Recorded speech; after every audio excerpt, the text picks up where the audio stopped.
วัสดีจ้าพี่น้องที่คอยติดตามหมอลำสังเวียนหน่อยระข้างท้องมื้อนี้ก็มีก่อนลำมาตอนมาฝากคือทอดคือถึงคือเก่าเด้อ2 มื้อ 3 มื้อที่ผ่านมายากตัว พี่น้องว่าอยากฟังก่อนแชร์บักเข้าอีกเด้แม่สังเวียนก็เลยบ่มีเวลาเฮ็ดให้พี่น้องเบิ่งเพราะว่าค่ายากไปวัดไปว่าช่วงนี้ช่วงเขาพรรษานี่กะมือวันศีลหน่อยก็หาดอกไม้มาห้อยมาไล่มือวันศีลใหญ่ก็เอาไปวัดไปบูชาพระไปถวายพระหลายๆรูปหลายๆองค์แล้วก็มือว่านนี่เป็นวันศีลใหญ่ผู้ขากับไปร้องสารพันยะเพื่อสืบสานประเพณีอันดีงามของชาวอีสานเฮาเนาะว่าได้ไปร้องแข่งขันกันอีหยังดอกไปร้องสืบสานประเพณีมื้อนี้ก็มีก่อนล่ำมาต้อนมาฝากแขกบักเข้าที่พี่น้องอยากฟังฟังก่อนได้จักก่อนละ3 ก่อนบ่3 ก่อนมาได้ฟังก่อนที่4ต่อกันแล้วกันเนาะ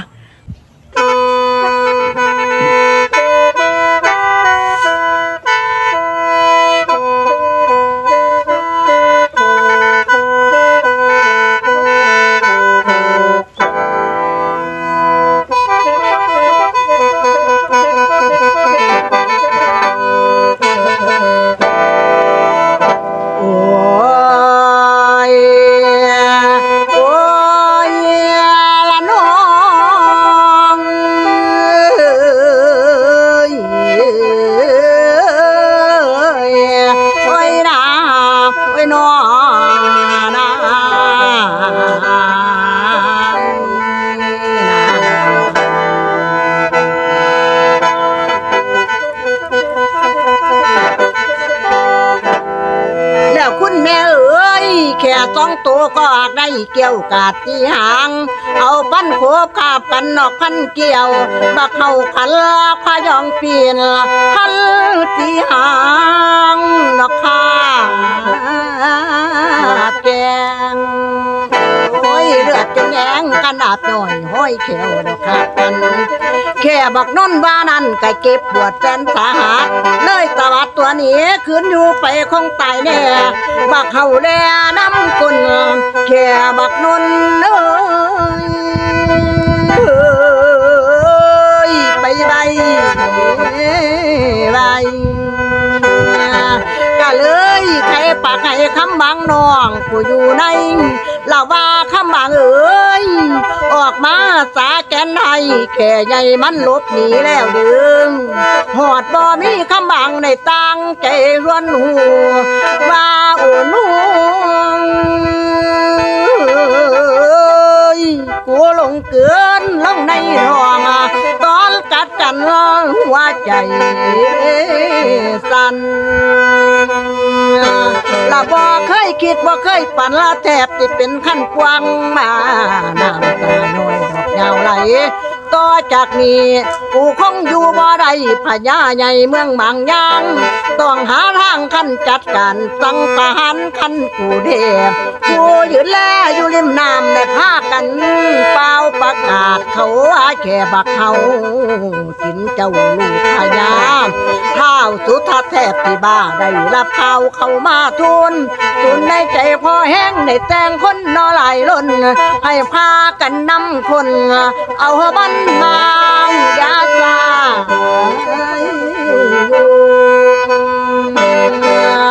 อุ้ยเดนอสู้ยาล่อขันอยู่ซาน้ำขาอย่าตุ่มมันบักเขาหัวใจเกิดสะบันบักเขาคิดจุบพอยแห้งเขาต้องแทงด้วยคมเหลาทั้งยาวยมมาหน้าย่อยละว่าคำบางอยู่น้ำกันลาแต่ยังหน่อย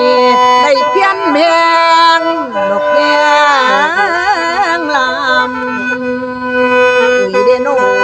นั่งคำหัวลูกทางทางปากบ่อปิ่น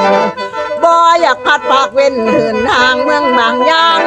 จำต้องพาวิญญาณนางที่ห่างหนียานเขาขาดส่วนพญาเมืองเจ้ามาเหตุเสียใดให้จมเสียละทมสุขได้เตรียมเราแต่งคน ยังกระแตกจนคนมาหลับอาสาหมอวิชาฝีมือดีได้ปราบกลุ่มพี่ได้คนทหารก็ไหลล้นประชาชนก็ไหลหลังข้าวสุทัศน์ก็เลยสั่งขั้นไปกันเป็นกลุ่มก่อนอย่างหน้าพึงบ่ไหวเท้าสุทัศน์เลยบอกให้แบ่งออก2 ขบวนขุนหมอวอนดูแลฟังขัวเป็นหัวหน้าแม่ลงมาน้ำน้ำลำเสียงบลกวงใหญ่คุณประจวบได้รู้แลขั้นฟังสายต่างใจฟังนอน2 ขบวนนอละตอนไปหอดบอนสารคามพ่อไปถึงตินนนละบอนสารคามมุนบ่หุ่นเบี้ยงห้อยแก่สายตาแลมกันเลี้ยวมึงยืนอีก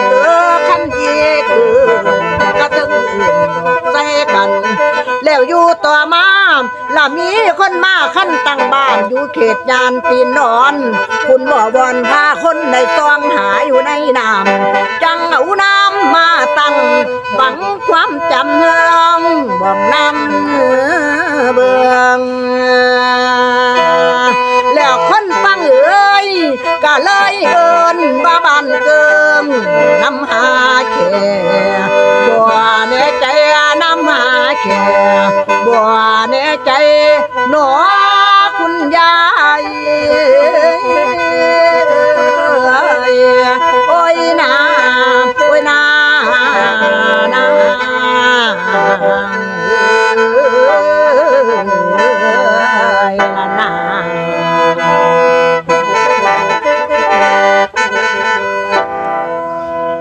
เป็นจังไหนเนาะมวนบ่ขันมวนกะ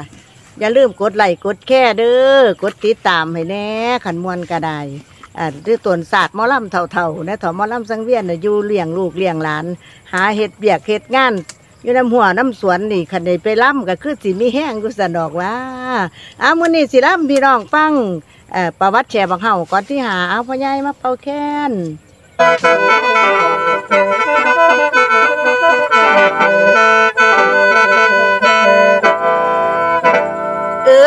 บัดนี้หยุดพักไว้บ้านมีสื่อในประวัติ2 ขบวนพากันลัดว่ายางตามลำน้ำไปตามทามเรื่องแกงแย่งมาถึงขั้นบ้านลาดห้อยหางขาดบาดหน้าปิดตาย่านดอกไงไหลและอยู่ต่อมังเขาเลยตั้งชื่อไว้ว่าบ้านลาดห้อยหางก็มาทางกาลสินธุ์ดินกระแสไหลยาวบักเขาลบมาทางกำขั้นลำป่า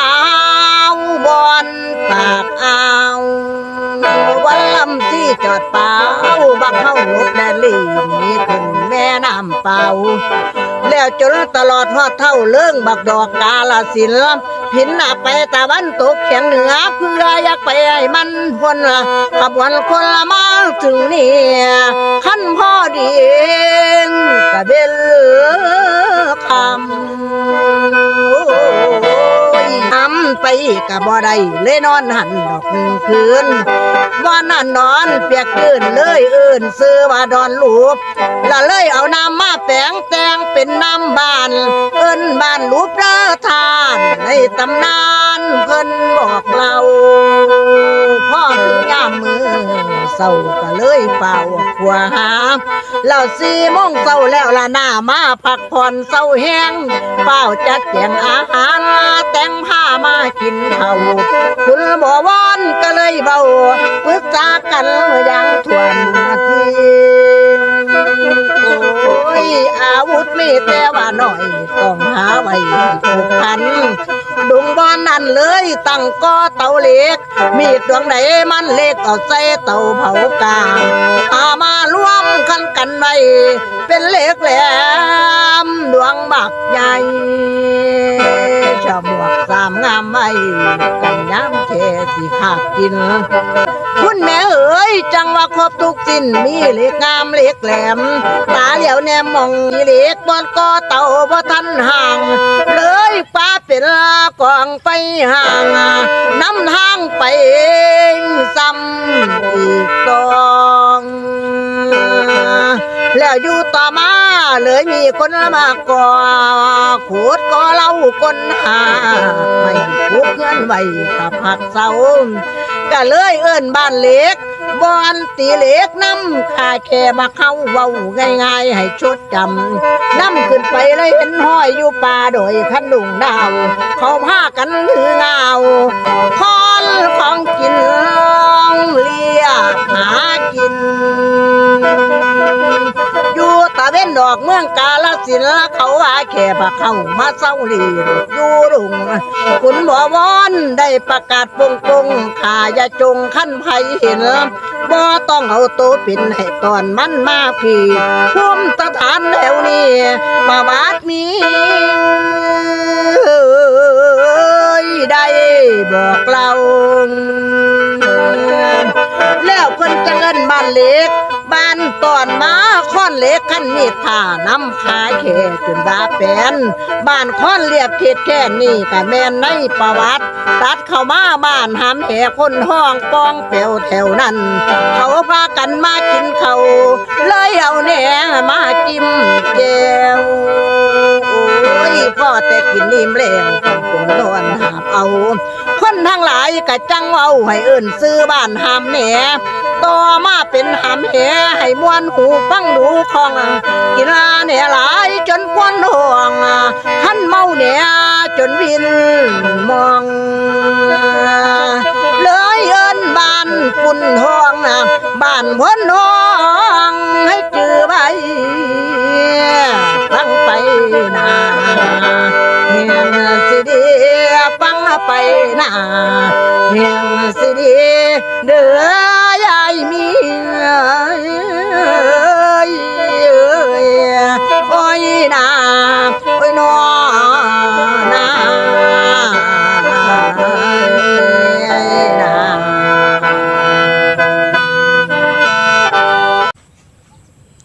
สวัสดีค่ะ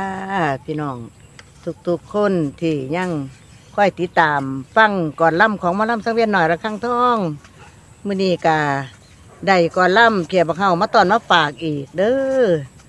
ก่อนที่6ให้พี่น้องฟังกันไปเรื่อยๆก็อย่าลืมกดไลค์กดแชร์กดติดตามคันอยากฟังก่อนใดก็สั่งเข้ามามื้อนี้กาให้พี่น้องฟังก่อนที่6แค่บักเข้าเอาพะยายเป่าแค้น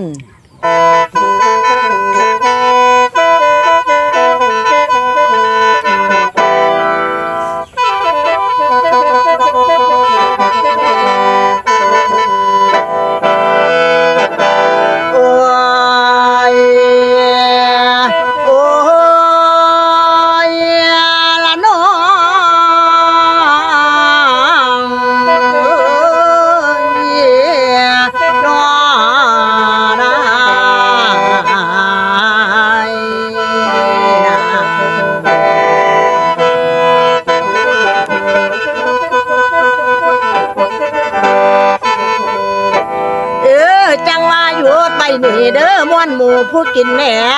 แม่มาทางหอยสีทนเกิดบุญไหว้ในทองพ่อมาถึงคลองน้ำหอยสีทนคนเอิ้นซื้อ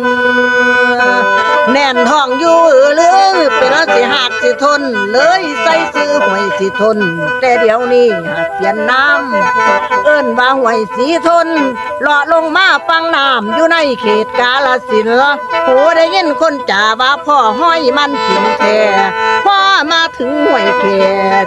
สายตาแรงกันเลี้ยวลำแค่มีรายน้อยอยู่น้ำตัวมันน้อยใหญ่ยาวเขาว่าแค่บักเข้าข้ามทุ่งนี้ไปไกลตัดสินใจก็เลยลัดขึ้นสันพูดเป็นเล้งลงมาผู้ข่าวหากมีคนมาให้ข่าวโอ้ยพอทำเนื้อเลยเห็นตาผักขาวเพิ่นว่าแค่บักเข้าไกลไปนี่แต่เมื่อวานแล้วบนผู้ข่าวปัจจุบันนี้นั่นเพิ่นสร้างก่อพระเจดีย์ไว้ให้เฮาสักการะทั้งไงตูดูลำเป็นหม่องปฏิบัติธรรมอยู่ทั้งหลังผู้ข่าวชาวอีสานทุกบอน คุณบ่วอนนำขบวนมาหาแค่มาเขาเลยมาได้เขามันผู้น้อยนั้นอื่นผู้ข่าวคนโบราณและอยู่มานั่นก็เลยแปรเปลี่ยนน้ำเป็นผู้ข่าวคุณบ่วอนก็เลยเฝ้าพาคนตุนลัวกะบ่เห็นมักเฮาตาวันขาย4 โมงแล้วย่างนำทางโคดโค้งไปหอดตรงห้วยสังกะจากป่าไปทางใดขันคำแรงลงคอยห้อยมันมาถึงนี่ขันหมอนี่ตาเว้นคำน้ำไปอีกบ่ได้แรงแล้วคำกระจวนในประวัติเพื่อนบอกไปครบถ้วนเอิ่นซื้อว่าห้วยสังกะจากนั้นพากันลัดขึ้นเหนือบ่มีหอนตาบะลงแรงคอนปูสาดโนนอยู่กลางป่าแล้วคุณแม่เอ้ยเตือนขึ้นมาขั้นมือเศร้าก็เลยเป่าพับเอาดุงบอนนี่เพื่อนนั่นบ้านพับปัจจุบันบางคนพันม้วนแบกเอากับปั่นนั่นและยางไหลวันบ่ทันหูจากตินหูดุงใหญ่ขั้นสิไปกะคำแล้วเลยนอนนั่นคืนเดี๋ยวเบิ่งดินละเปียกยืนทั้งสัตว์อื่นก็มีหลายตัดสินใจก็เลยแขนผูกอูนอนอยู่ไปไม่บ่ท่านไหนตะวันแจ้งสาดแตงมังเป็นมือใหม่เขาพันลืมสาดไป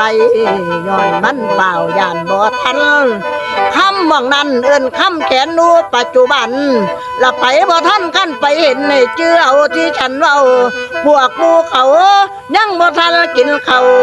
เดินบ่เศร้าเกิดลาลอยแล้วพ่อมาหอดหวยก้อยเห็นก้อยมีหลายมากลุ่นดังไปขึ้นฟันกี้กินยังก็เป็นปีนก้อยบ่แสมันเมาหนักเลยหัวสักลงดินมาต่างวินพากันเมาให้เฮาพากันเดิน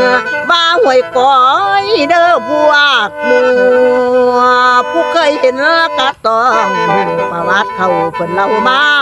จากนั้นหน้าออกเดินป่าตีนสะดุดบางคนมอละหน้าหมดเบื่อก้อยพันตายจ้อย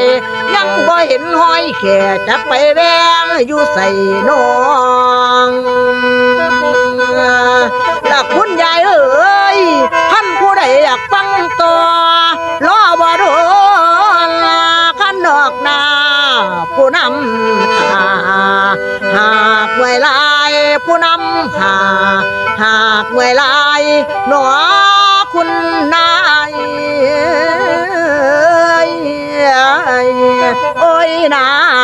โอ้ยนอเด้อ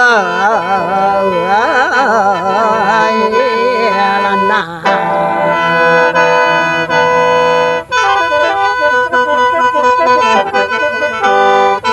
ขอบคุณค่ะแค่บักเฮากับมาหอด6 ก่อนแล้วเนาะพี่น้องเนาะยังอีกแต่ว่า4 ก่อนพุ่นเด้อที่ไปจบอยู่หม่องไหนเนาะหน้าที่ละถึกใจอย่าลืมกดไลค์กดแชร์กดติดตามให้กันแล้วกันเด้อคันผู้ใดอยากฟังคันผู้ใดบ่กดไลค์บ่กดติดตามบ่ได้ฟังอีกเด้อก่อนที่7ที่8ไปหั่นมื้อนี้ผู้ขาหมอลำสังเวียนหน่อยระฆังทองก็ขอขอบคุณหลายๆอย่าลืมเบอร์โทรศัพท์กันแล้วกัน0878642048ขอบคุณค่ะ